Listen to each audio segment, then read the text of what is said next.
Are you okay? Doesn't matter. Do you like creepy people? I do. Well, there's definitely one creepy person in this short film, which is about 9 minutes long, called The Tale of Hunter's Woods. Chris Gross, the writer-director, he's going to be joining us after the film, so stay tuned for that. This film has a little bit of like a Twilight Zone kind of element to it, a little humor sprinkled throughout. It's a fun, creepy film. I think you're going to like it. Happy watching. I do.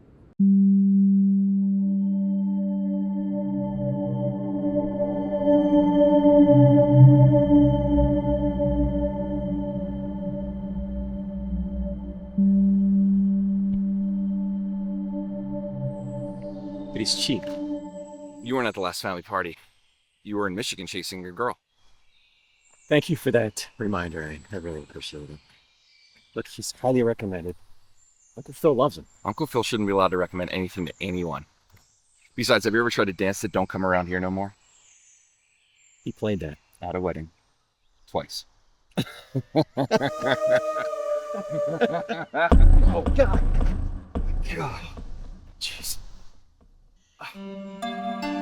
Gave me a heart attack. Are you okay?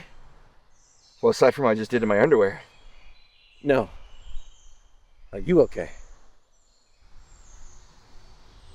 Do you know how to get out of here? What? Yeah, you just stay to the left. If you stick to that, there's an opening up there. You can find your way out there. You just stay to the left.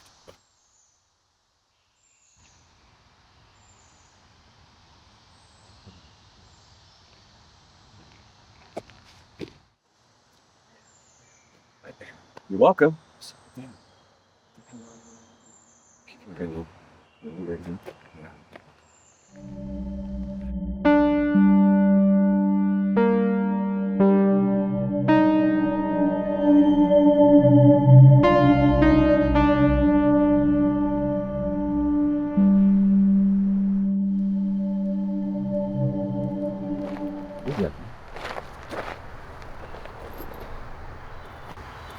Dude, it's full of money.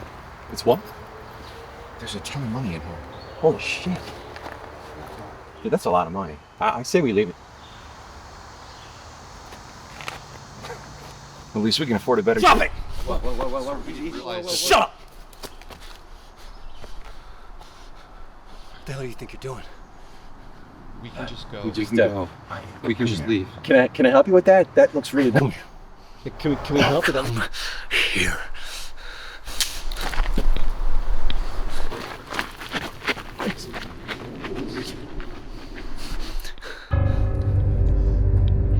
Do you know how to get out of here? Or are you lost?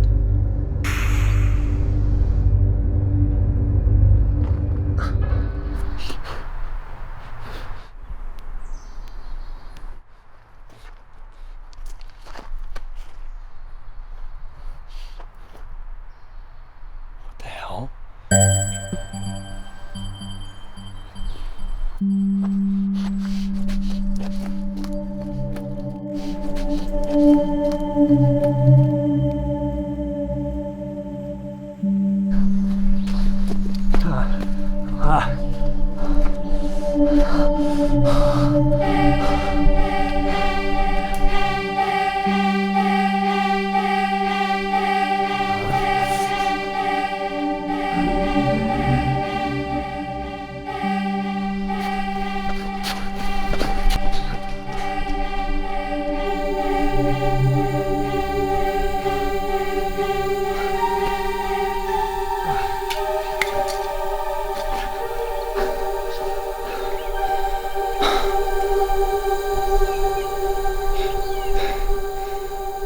Do you know how to get out of here?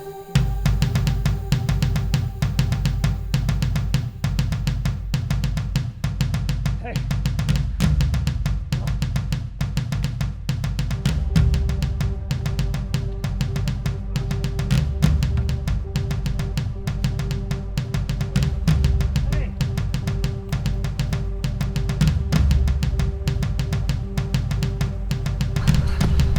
Are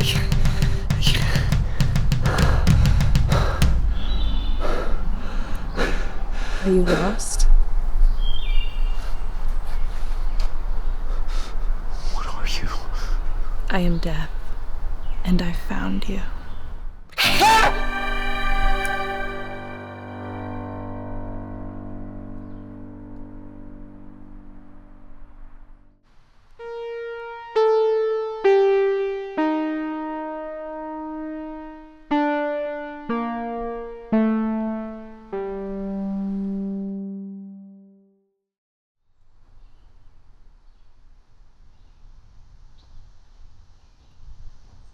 Hunter's Woods has 20 acres. Founded in 1801, although there are some theories that suggest American Indians or explorers from across the pond may have discovered it.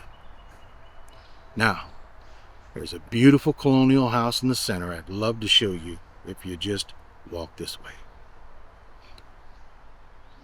Yeah, Is it true there's a ghost in these woods? well, people talk, but there's really nothing to say. Can you talk a little bit more about the ghosts in the woods? Oh, well, all right, well, who's here for the colonial house? Who's here for the ghosts? Okay, well, see, there's a legend that there's a phantom hiker. Some people say it's a man. Some people say it's a woman. They ask directions. If you help them, they leave you alone. If you got bad intentions, well, They kill you, right? well, there's no proof that anyone ever died here. I mean, we're surrounded by these beautiful woods, full of history. Yeah. Is it true that there's like $10,000 somewhere in these woods? There's rumors that someone robbed an armored truck years ago and ran in here, but no one's ever found anything. God knows I've looked. Yes. Is there food in the cafe? Oh, yeah. Yeah, certainly. Is there any more questions? Yeah, what's with the sticks? They're, well, doesn't matter. Come on, I'll show you the cafe. Dude, where's your badge?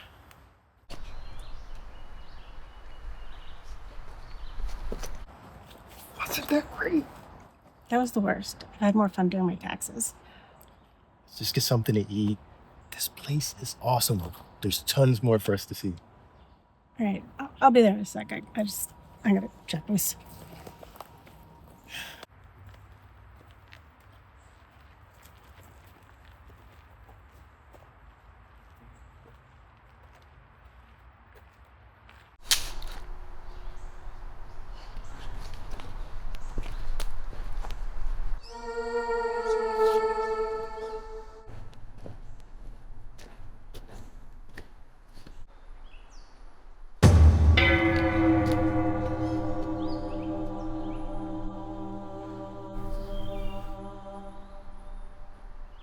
Do you know how to get out of here?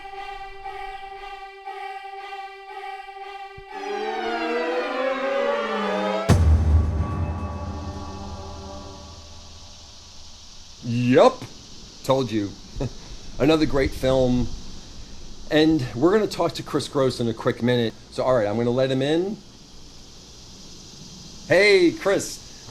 we just watched your film. You know, introduce yourself and just talk a little bit briefly about the film. Maybe what inspired you to do it. Absolutely. My name is Chris Gross. I've been an actor for 25, 26 years. Lived in LA. I live in Philadelphia now. And I've always loved film, always wanted to be a part of it. I had a feeling about making my own film. I've been writing a lot of scenes. I go to a great camera class, acting studio. It's called Philly's Actor Lab in Wayne, Pennsylvania, run by Brian Fox. And he really encourages you to bring in original work. So I'd bring in scenes and some short, some long, and all different kinds of scenes, and just really enjoyed it. And I've had a lot of like really good positive feedback from it. And for me, I really love ghost stories. I love like creepy tales. I like something that makes you think. I love ghost stories where they were talking to like the groundskeeper in the cemetery. They were talking to them for like 2 hours. They told them all about the thing, and they're like, "We don't have a groundskeeper. Like, we haven't had one in like 30 years. Oh, you were talking to old Mo, you know?" It's really, wait, what? I was talking to a ghost? What? Damn you, Mo! Yeah. Oh, old Mo got me again. And I love that. I love that. That's like that. Like, you kind of get chills sometimes, depending on like if it's a good or a bad experience, right? With a ghost. How many pages was your script? Like 9 to 10. Okay. It ended up overall it's like an 8 to 9 minute movie. It's Sure. like 8.5 minutes. But yeah, I tried to keep it short and sweet, so it wouldn't make it too difficult to be filmed, that it wouldn't make it too difficult to cast, and then it would be like manageable. Like I didn't want to be like, dude, we're gonna do like 100-pager here. We're gonna do Yeah. I wanted to do like something short and sweet, I think. Colleen is the creepy person. Right? Yes. That's her name, Colleen. She's amazing. She's an incredible actor. Yeah, I mean, I just felt her restraint was so perfect because she didn't overdo it. She has an incredible natural ability, but she's incredibly well trained as well as an actor as well. One thing that she understands, which is incredible, is she understands stillness on film, which I'm still trying to master myself. But she really understands just being internal, just be natural in the moment. And the other thing that was really fun was that when I sent her the script, she got it instantly. She instantly knew that with that person, the hiker, there's like something a little off about them, but you kind of can't really tell what it is.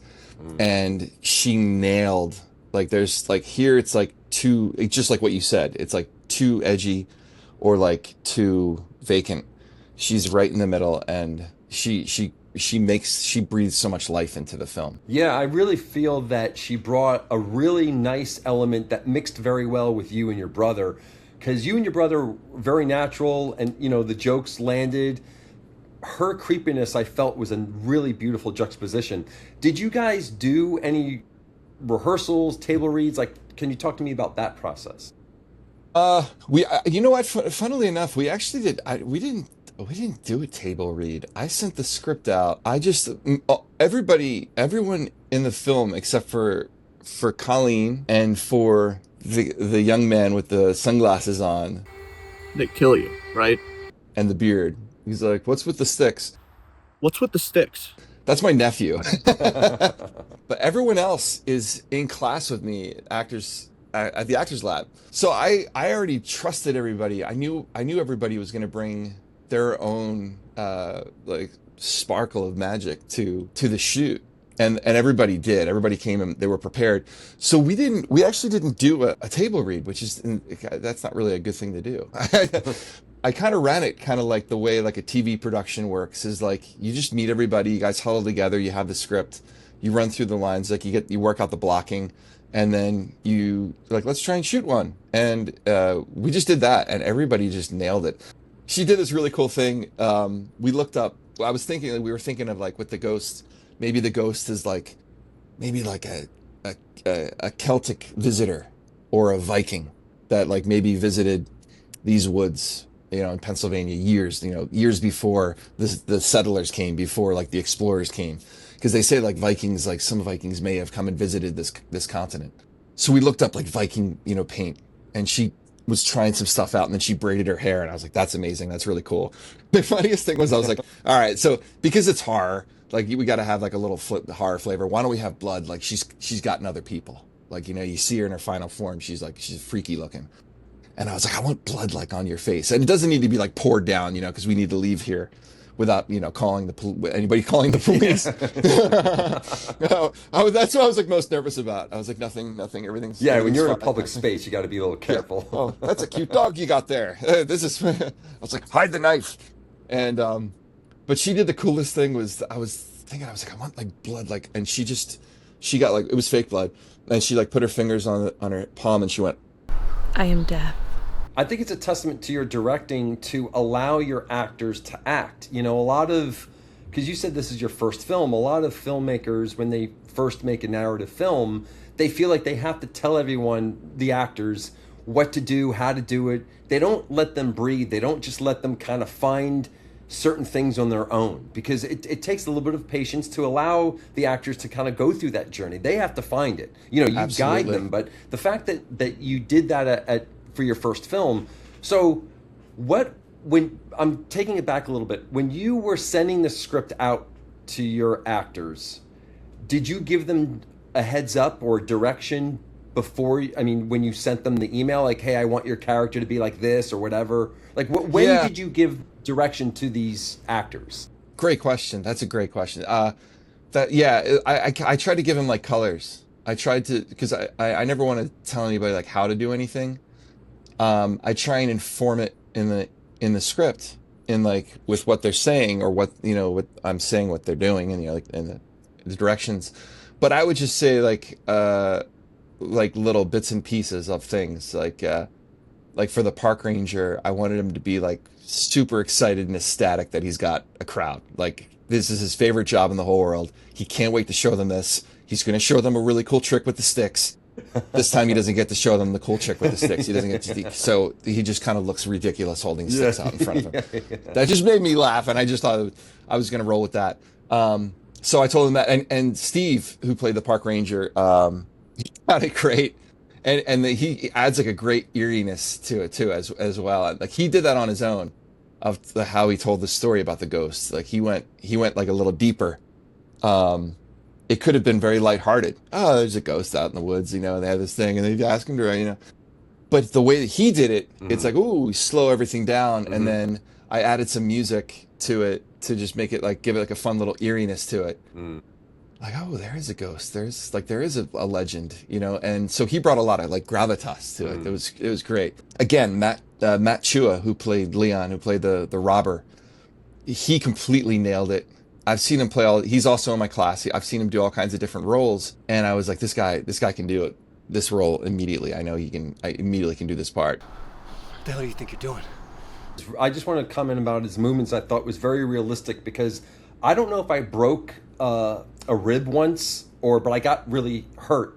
And when the movements that you do when your rib, you know, or because, you know, absolutely, like, you feel like a pinch. Yeah, like I felt he knew that, and those are the little things that I noticed about your film. Like, wow, this guy really gets it, or she really gets it. Like. I mean, did he just do that? Did you guys talk about that? Because these are subtle things that I feel make a good film great.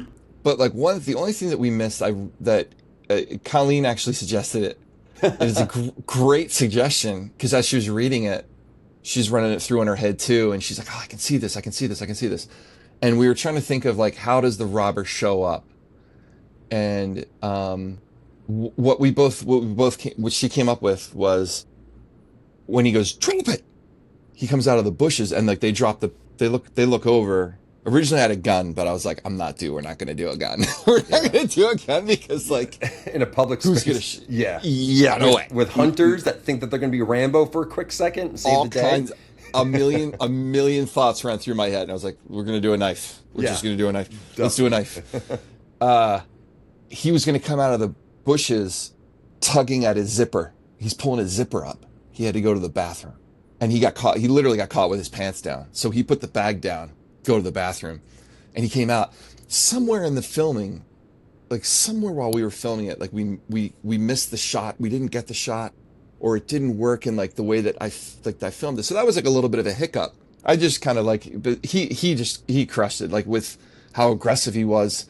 I said like, we did put some fake blood, like he got cut, or he got like, the, you know, copper, like the armored truck cop security guard shot at him, and he got nicked, but he's bleeding out. You know, he's losing blood, and so he's getting more and more exhausted and stuff like that. So he played it so well. Did you guys talk about like the movement or anything? Because I just feel like his subtle stiffness was because I hate it when I watch movies where like someone gets shot in the arm and they're using their arm, or you know, like it's They're like, it's like, wait, you're shot. What's going on?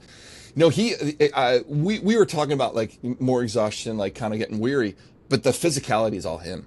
He brought all that physicality, and I was just thrilled. I was thrilled. Like, yeah, I think like a lot of directors will say, a huge percentage of like a good film, like of the cast is casting, like finding like the right kind of people to put in there. And so while I was developing this story, I was looking at people in my class. I was looking around, and I'm like, oh, that'd be great. Oh man, they'd be great. And so, I asked them like while we were in class, I was like, would you be okay like being in a little short? And the coolest thing was they were like, yeah. And you said that you shot this on an iPhone 15 Pro. Do you remember if you shot it in log, or were you just shooting it in regular? I actually used the Blackmagic camera app. Okay, that's what I used. Yeah. So it set up a lot of the details for you. I used the Apple REC. It's like 709 for color. So I kept looking back, and they said like it already bakes it. Excuse me. I'm sorry. Thank you. They already bake it in, so you can't adjust color afterwards. But I was like, I don't think I'm doing anything where like I need like a color grade on there. So I'm gonna put my trust into that and just roll with what I have. But when you showed it on the screen at the festival, I was thrilled with how it looked. Like I was like, this is great. Because I kept seeing it on like a laptop or a iPad or a phone, and they tend to look pretty good that way. But when it went up on a screen, I was like, no, this is really pretty to look at. Like, and we shot it in July, so all the leaves are nice and lush and green, and also that's kind of fun too. Like what most horror movies, suspense movies, or thrillers, there's a nighttime scene, or it's shot at night, or it's nighttime. Like you don't see too many things happen during the day. Like of course things do happen during the day in films, but usually like horror, you think nighttime, darkness, you can't see. So I thought it was kind of fun that maybe we could try and get away with it during daylight. So when you saw it on the big screen, I mean, obviously seeing your film on the big screen is a lot of fun. Being that this is your first film, I'm not suggesting that this was your first festival, but like, talk to me about that experience, seeing something that you've created, that you wrote, that you acted in, that you directed with your friends and colleagues. I mean, what was that experience like? I was thrilled. I was really thrilled. I was really grateful. I was very, very grateful that I got selected. And I'm not just saying that because it's recorded. I'm very, very grateful. And that during your festival, I got to just enjoy it. I just got to sit there and look at it as kind of like as an outsider, as just like a moviegoer. And what really made me happy is that like people kind of laughed at like some of the funny bits. Yeah. And then even when there's like the attack at the end, we even got like a few people jumped, and that really made me happy. That was great because I was like, oh, that worked. And I was like, wow. Yeah. Now, so overall, like of everything, I was just super grateful that like because I submitted this to like 20 film festivals. And yeah, some of them were the bigger ones, so like I get it. I mean, I was like, that's not gonna happen. But if you don't, but you never know. It's okay. But this was. I've been to a few film festivals before. It was. I got the feeling that I was like, I think I could do this. I think I could do this. And so, it was a really, really wonderful, like satisfying feeling to know that I got something. I wrote something, I shot it, and cast it with great people, and then I got to complete it. The very first time. So the person that invited me to their horror film festival, of course there's a deadline. You got to get it into it by a certain time, and so it was a lot of firsts. And Colleen and I were trying to edit it, and she's like a technological marvel, and I was like, I think we can do this. And it was the first time that we were using DaVinci Resolve Studio for editing.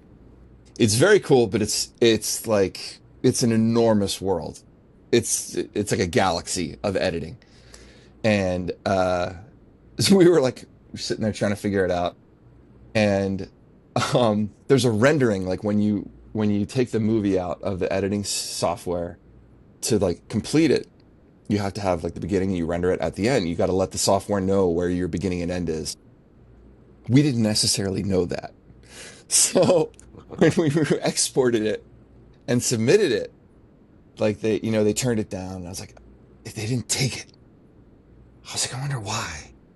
Maybe it was like maybe I didn't edit it right, or we didn't edit it right or something, or what was it? You start playing everything in your head. Yeah. And then like, if you'd like feedback, we could send you feedback. And I was like, yeah, could you send feedback? I don't want to read it, but yeah, if you could send it, yeah. I'm not going to read it. And they sent it, and I immediately read it. And say if there was like 9 things, like 6 of them were, there's like 5 minutes of nothing at the end of it. It's like 5 minutes of black. We didn't know if there was like going to be like another move, like a jump scare, or if there's more to the movie. And I was like, what? And then I went back and I looked at it again, because it was such a frenzy, like pulling our hair out, like to send it in. Yeah. I went back and I looked, we rendered it that there was like 5 minutes of like nothing after the credits. Oh man. So I was like, at first I was like, I can't believe we did that. And then it kind of started to make me laugh, because I was like, we made like 9 poor people like watch like 5 minutes of nothing at the end. So, oh my gosh. So I went back and I tuned it up, and I went back, I cleaned up a lot of the editing, I cleaned up a lot of the sound, and then I rendered it correctly where it needed to be ended. So that was like painful, but it was a great learning lesson. It was like, oh my gosh. When you were editing this, did you I mean, the worst part of editing for me is logging all the takes. Was that a problem for you guys? I mean, how did you guys handle that? I mean, how did you organize yourself? Because you have all your takes, you put on your external hard drive. Are you watching it and then putting it into DaVinci, or are you putting everything in DaVinci and then putting it into folders? I was choosing the takes that I wanted, and I was putting those into DaVinci. Okay. I was like, I know, yeah, I know, like, I watched an editor. I did take a workshop with a great filmmaker, and he would put everything in there, and he would delete what he didn't want to use, and he had this incredible organization for all the takes that were in there, the way that they looked. For me, I was just like, no, this is the one I'm going to use. I'm going to use this one, and that was so I don't know if you're probably not supposed to do that. Like, I think probably like most editors would be like, what are you doing? But I just entered the takes that I wanted and then worked with those. The biggest thing that I ran into that I was like, oh my gosh, was even though we were in a preserve, it's called Okahocking Preserve in Newtown Square.